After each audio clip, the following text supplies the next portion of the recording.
মোৰ নাম মঞ্জুলি জ মই নদুৱা ব্লকৰ কংগ্ৰেছৰ মহিলা প্ৰেচিডেণ্ট আছিলোঁ কিন্তু বৰ্তমান এতিয়া নাই, মই পদত্যাগ কৰিলোঁ।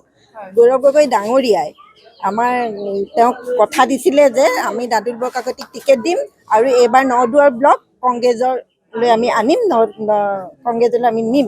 কিন্তু গৌৰৱ গগৈ ডাঙৰীয়াই আমাক এনেকুৱাকৈ চুৰি মাৰিলে পিছফালৰ পৰা, আমিও এতিয়া তেওঁক আমি সন্মুখৰ পৰা চুৰি মাৰিম। তেওঁ আমাক মানে বহুত ধোকা দিলে, তেওঁ ধোকা পাব। নদুৱা ব্লকৰ সমষ্টি মানে তৃণমূলক তেওঁ চিনি নাপালে, তেওঁ এতিয়া চিনি পাব।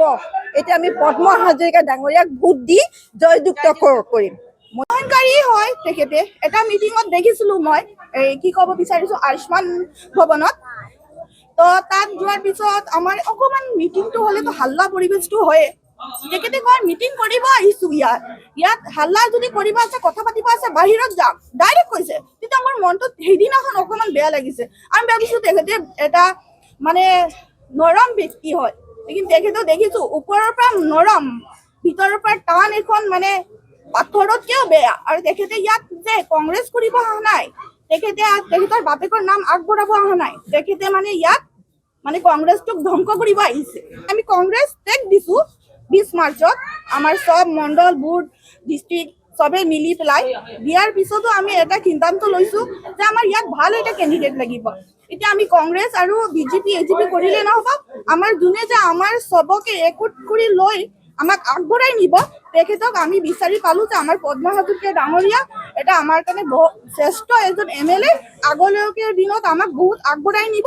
সেইটোৱে আমি কামনা কৰিলোঁ। চবে একজোট হৈ আমি মানে পদ্ম হাজৰিকাক ছাপোৰ্ট কৰিছোঁ। আমি বিধায়কক ছাপোৰ্ট কৰিছোঁ। বিধায়কৰ চাই মেলি বিধায়কৰ মানে কথা বৰ্তা, যেনেকুৱা মিয়া মুছলমান হওক, চব অসমীয়া হওক, মই এটা মাইনৰিটি ছোৱালী, সেইটো বুলি মানে আমি চবকে লৈ মানে চবৰ মানে মৰ্জিটো লৈ পেলাই আমি মানে আগবাঢ়িছোঁ। সেইটো ক'ব বিচাৰিছোঁ কি গৌৰৱ গগৈ ডাঙৰীয়াই আমাক ইমানখিনি কিয় খটালে? আমাৰ যিবিলাক 15গৰাকী কেণ্ডিডেট, এইবিলাক ইমান খটাই মেলি এতিয়া লাষ্টত এজন সুনীল চেত্ৰীক যে টিকেটটো দিলে, টিকেট দিয়াৰ সেইটোতো আমি বিৰোধ কৰাৰ পিছত আমাক একো মানে তেখেতে আমাক একো কোৱাও নাই।